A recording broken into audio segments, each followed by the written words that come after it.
નમસ્કાર મિત્રો, આજે આપણે ગુજરાતીમાં સમાસ વિશે ભણીશું. ધોરણ 11 ગુજરાતી સમાસ. જો મિત્રો, સમાસ વિશે તો તમે ધોરણ 8 થી જ ભણતા આવ્યા છો. ધોરણ 8, 9, 10 માં તમે સમાસ વિશે ભણી ગયા છો. છતાં પણ આપણે ધોરણ 11 ના પાઠ્યપુસ્તકમાં સમાસ વિશે આવ્યું છે, એટલે કે કુલ 5 સમાસ વિશે આપણે ભણવાનું છે. તો 5 સમાસ વિશે આજે આપણે માહિતી મેળવીશું. પણ તે પહેલા સમાસ એટલે શું એ આપણે સમજી લઈએ. તો એનો અર્થ થાય છે પહેલા તો સમ એટલે સાથે અને આસ એટલે બેસવું, જોડાવવું, આવવું, એક સાથે આવવું, એક સાથે જોડાવવું, એક સાથે બેસવું. પણ બે પદો એક સાથે આવીને જોડાઈને એક નવો અર્થપૂર્ણ શબ્દ બનાવે ત્યારે તેને સમાસ કહે છે. એટલે વ્યાખ્યા આ રીતે આપણે આપી શકાય. સમાસની વ્યાખ્યા તો બે કે બેથી વધુ પદો સ્વતંત્ર રીતે જોડાઈને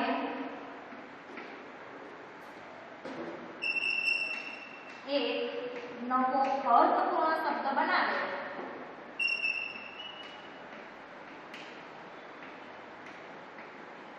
તેને સમાસ કહે છે.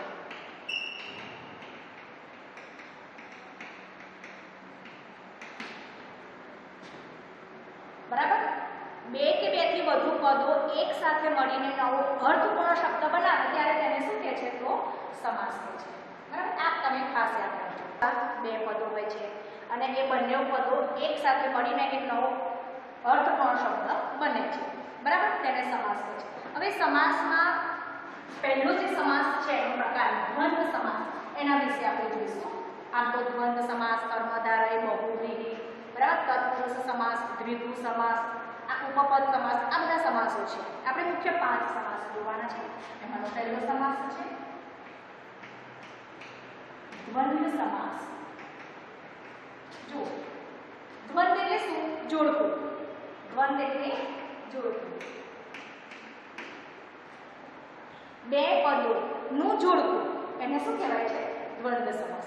જ્યારે સમાસનો આપણે વિગ્રહ કરીએ ત્યારે કયા સંયોજકો આવશે એમાં? અને કે. આ બે સંયોજકોથી એનો વિગ્રહ થાય છે. અહીંયા હું તમને એક એક્ઝામ્પલ આપું છું દ્વંદ્વ સમાસનું. માતા પિતા, ભાઈ બહેન,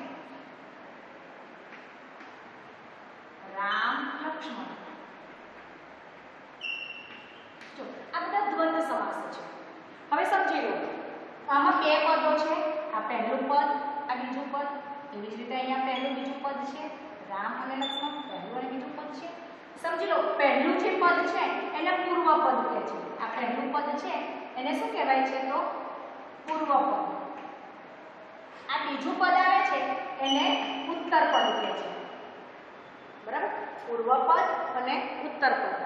હવે જુઓ, આ દ્વંદ્વ સમાસની અંદર જ્યારે પણ સમાસને આપણે વાક્યમાં પ્રયોગ કરીએ છીએ તો એ વખતે અર્થપૂર્ણ બને છે. અને આ બંને પદોને સ્વતંત્ર રીતે જ્યારે એને વાક્યમાં પ્રયોગ કરીએ તો પણ એ અર્થપૂર્ણ જ વાક્ય બને છે. દાખલા તરીકે હું એમ કહું, બરાબર, કે રામ લક્ષ્મણ વનમાં ગયા. આ એક એક્ઝામ્પલ આપું છું કે રામ લક્ષ્મણ વનમાં ગયા. આપણને એનો અર્થ સમજાય છે. હું માત્ર રામ એક જ પદ લઉં છું આ જ વાક્યની અંદર, રામ વનમાં ગયા. આપણને અર્થ સમજાય છે. હવે આ પદ લઈએ આપણે લક્ષ્મણ વનમાં ગયા તો પણ સમજાય છે. એટલે આ બંને પદો કેવા છે? સર્વપ્રધાન પદો છે. એટલે દ્વંદ્વ સમાસ છે એ દ્વંદ્વ સમાસને સર્વપદ પ્રધાન સમાસ પણ કહેવામાં આવે છે. સર્વપદ પ્રધાન સમાસ. કેમ કે એના બંને પદો કેવા છે? પ્રધાન છે. અને બંને પદોમાંથી તમે કોઈ પણ એક પદ લઈને વાક્યમાં એનો પ્રયોગ કરો તો પણ અર્થ બદલાતો નથી. માટે એને સર્વપદ પ્રધાન સમાસ કહેવામાં આવે છે. ભાઈ બહેન, આજે ભાઈ આવશે આજે બહેન આવશે અથવા તો આજે ભાઈ બહેન આવશે. ટૂંકમાં કે બંને પદો સ્વતંત્ર રીતે આવે છે અને બંને પદોને આપણે વાક્યમાં જ્યારે વાપરીએ છીએ ત્યારે એનો અર્થ પણ અર્થપૂર્ણ એટલે અર્થપૂર્ણ આપણને વાક્ય રહે છે, તેનો અર્થ બદલાતો નથી. તો આ થઈ દ્વંદ્વ સમાસની વાત. હવે બીજો સમાસ લઈએ છીએ આપણે તત્પુરુષ સમાસ. પહેલો સમાસ આપણે જોયા દ્વંદ્વ સમાસ. ચાલો હવે બીજો સમાસ લઈએ છીએ આપણે તત્પુરુષ સમાસ. તત્પુરુષ સમાસ.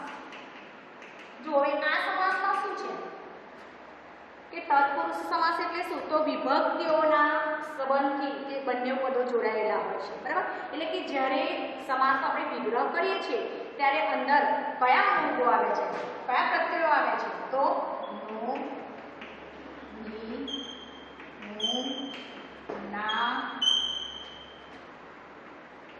માં આ બધા પ્રત્યયો આવે છે, બરાબર? શેમાં? તો તત્પુરુષ સમાસમાં. તો તત્પુરુષ સમાસની અંદર આપણે વિગ્રહ કરીએ તો એ વખતે આ બધા પ્રત્યયોથી એનો વિગ્રહ થતો હોય છે. એનું હું તમને એક ઉદાહરણ આપું છું કે સ્નેહપૂર્વક, ગર્ભશ્રીમંત,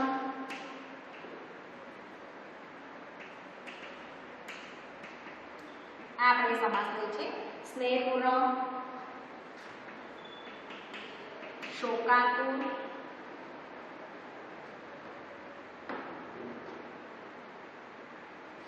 ત્યાર પછી છે ફૂલહાર, સ્નેહાધીન, ફૂલહાર, સ્નેહાધીન. જો આ બધા કયા સમાસો છે? તો તત્પુરુષ સમાસ છે. તો તત્પુરુષ સમાસની અંદર મેં તમને કહ્યું છે કે જ્યારે તેનો વિગ્રહ કરીએ છીએ ત્યારે આ બધા પ્રત્યયો આવે છે, બરાબર? દાખલા તરીકે સ્નેહપૂર્ણ. તો સ્નેહપૂર્ણ આપણે વિગ્રહ કરીએ તો કઈ રીતે થાય સ્નેહપૂર્ણમાં? તો સ્નેહથી પૂર્ણ. નો, ની, નું, ના, માં, થી આ બધા એના પ્રત્યયો છે. સ્નેહથી પૂર્ણ, બરાબર?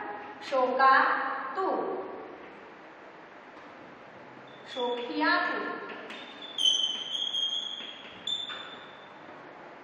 ફૂલહાર તો ફૂલનો હાર,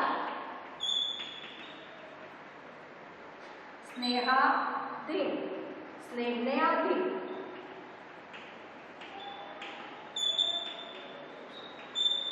બરાબર? એટલે કે વિભક્તિના પ્રત્યયોથી જોડાયેલા હોય છે બંને પદો, ત્યારે તે તત્પુરુષ સમાસ બને છે, બરાબર છે?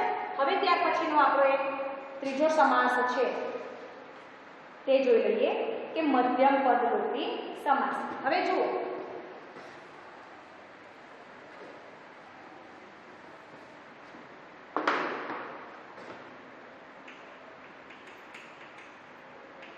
તત્પુરુષ સમાસ. આ બે સમાસ આપણે જોઈ ગયા, બરાબર? દ્વંદ્વ સમાસ અને તત્પુરુષ સમાસ. હવે ત્રીજો સમાસ મધ્યમ પદલોપી સમાસ. મધ્યમ પદલોપી સમાસ. જો આ સમાસની અંદર શું છે કે બે જ્યારે એ સમાસનો વિગ્રહ કરીએ છીએ, બરાબર, ત્યારે વિગ્રહ કરતી વખતે એનો લંબાણથી એનો વિગ્રહ થાય છે અને વચ્ચેનું જે પદ છે એ લોપ થાય છે, એટલે કે લુપ્ત થઈ જાય છે, એટલે કે એને કાઢી નાખવામાં આવે છે, બરાબર? હું અહીંયા એનું એક ઉદાહરણ લખું છું. આગગાડી, બરાબર? વરાળ યંત્ર,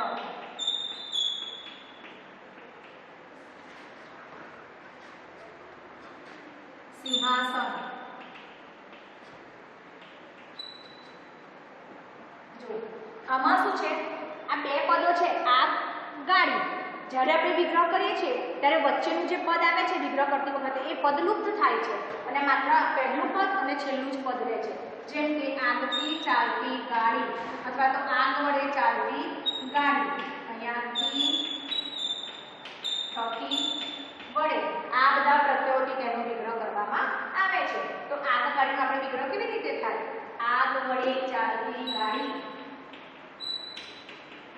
જો પહેલું પદ છે આગ, બીજું પદ છે ગાડી, આગ, ગાડી. પણ આ જે વચ્ચેનું પદ છે વડે ચાલતી, વડે ચાલતી એ પદ લુપ્ત થઈ ગયું છે એટલે એને કાઢી નાખ્યું છે એટલે માત્ર રહ્યું છે આગળ બરાબર એ જ રીતે ઘોડાગાડી ઘોડા વડે ચાલતી ગાડી પછી વરાળ યંત્ર વરાળથી ચાલતું યંત્ર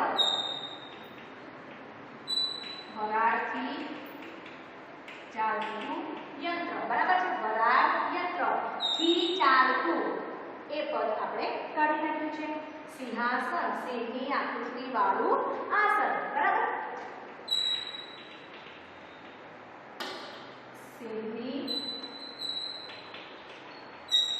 આકૃતિ વાળું આસન એટલે સિંહાસન આસન સિંહ સિંહ આસન બરાબર ની આકૃતિ વાળું એ પદ આપણે કાઢી નાખ્યું છે એટલે મધ્યમ પદ લોપી સમાસ એ શબ્દમાં જ એનો અર્થ સમાયેલો છે મધ્યમ પદ એટલે વચ્ચેનું પદ લોપી એટલે લુપ્ત થયું કાઢી નાખવું માટે તેને મધ્યમ પદ લોપી સમાસ કહે છે બરાબર છે મિત્રો હવે આગળ આપણે ચોથો સમાસ લઈએ છીએ ઉપપદ સમાસ આપણે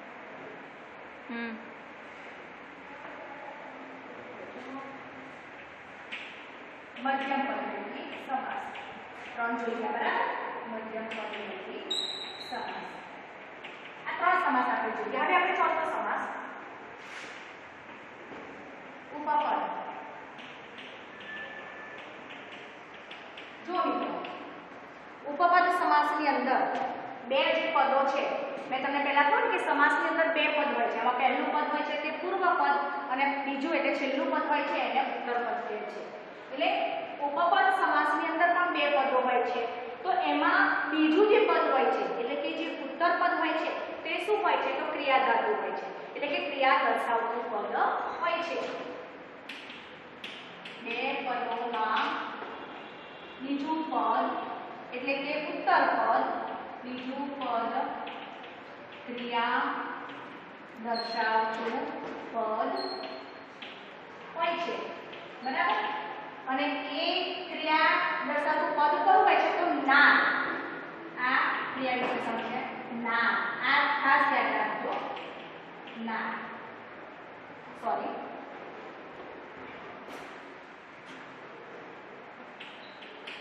એટલે કે જ્યારે તેનો વિગ્રહ કરીએ છીએ ત્યારે છેલ્લે ના આવે બરાબર છે દાખલા તરીકે હું તમને અહીંયા બે ત્રણ ઉદાહરણ આપું છું તેના કે મનોહર બરાબર ગૃહસ્થ જો આ મનોહર જે સમાસ છે એ ઉપપદ સમાસ છે કેમ કે એનો આપણે વિગ્રહ કરીએ છીએ ત્યારે મનને હરી લેના મનને હરી લેના જો પાછળ નારાયણ બરાબર બીજું છે ગૃહસ્થ ઘરમાં સ્થિર રહેના ઘરમાં સ્થિર રહેના અહીંયા જુઓ પાછળ નારાયણ બરાબર પછી તેના પછીનો છે ચિત્રકાર જુઓ અહીંયા આપણે એનો વિગ્રહ આપણે કરીએ છીએ તો ચિત્રનો કરનાર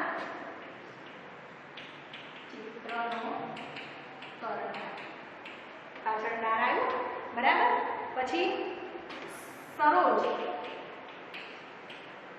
સરોવરમાં જન્મનાર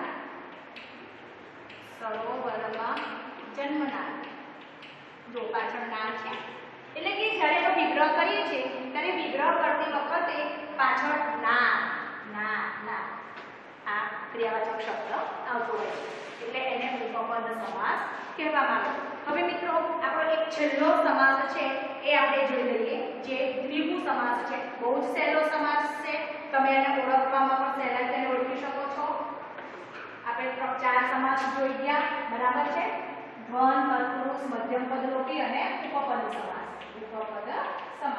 હવે આપણે છેલ્લો સમાસ છે આપણો પાંચમો સમાસ છે દ્વિગુ સમાસ દ્વિગુ સમાસ પરીક્ષાની અંદર પણ તમે આ સમાસને સરળતાથી ઓળખી શકો કેમ કે પહેલા જ તમને કહ્યું હતું કે જ્યારે આપણે સમાસ ઓળખવાના હોય છે ત્યારે સમાસની અંદર બે પદ તો હોય છે બરાબર દ્વિગુ સમાસમાં શું હોય છે પહેલું પદ જે છે એ સંખ્યાવાચક હોય છે સંખ્યાવાચક પદ હોય છે બરાબર દાખલા તરીકે અહીંયા હું તમને એક ઉદાહરણ આપું છું કે નવરાત્રિ જો આમાં બે પદો છે સમાસની જેમ, પહેલું પદ આ બીજું પદ, પહેલું પદ પૂર્વ પદ, બીજું પદ ઉત્તર પદ, બરાબર. આ પહેલું પદ જે 9 છે એ શું સૂચવે છે? તો સંખ્યા સૂચવે છે, બરાબર. કેમ કે એનો આપણે વિગ્રહ કઈ રીતે થાય? તો નવરાત્રિનો સમૂહ, નવરાત્રિનો સમૂહ. જો બીજું પણ એક ખાસ યાદ રાખવાનું કે દ્વિગુ સમાસની અંદર સમૂહનો ઉલ્લેખ હોય છે, બરાબર. જેમ કે નવરાત્રિ એટલે નવરાત્રિનો જે સમૂહ છે એની વાત કરી છે, એટલે આ સંખ્યાવાચક છે. પહેલું પદ છે એ સંખ્યાવાચક છે, બરાબર. એટલે એને નવરાત્રિનો સમૂહ. તેવી જ રીતે ત્રિકોણ એ પણ સંખ્યાવાચક શબ્દ છે. પછી સપ્તર્ષિ અઠવાડિયું આપણે કહીએ છીએ, અઠવાડિયું એટલે 8 વારનો સમૂહ, 8 વારનો સમૂહ, બરાબર. એટલે કે અઠવાડિયું, બરાબર. 8 9 આ સંખ્યાવાચક છે.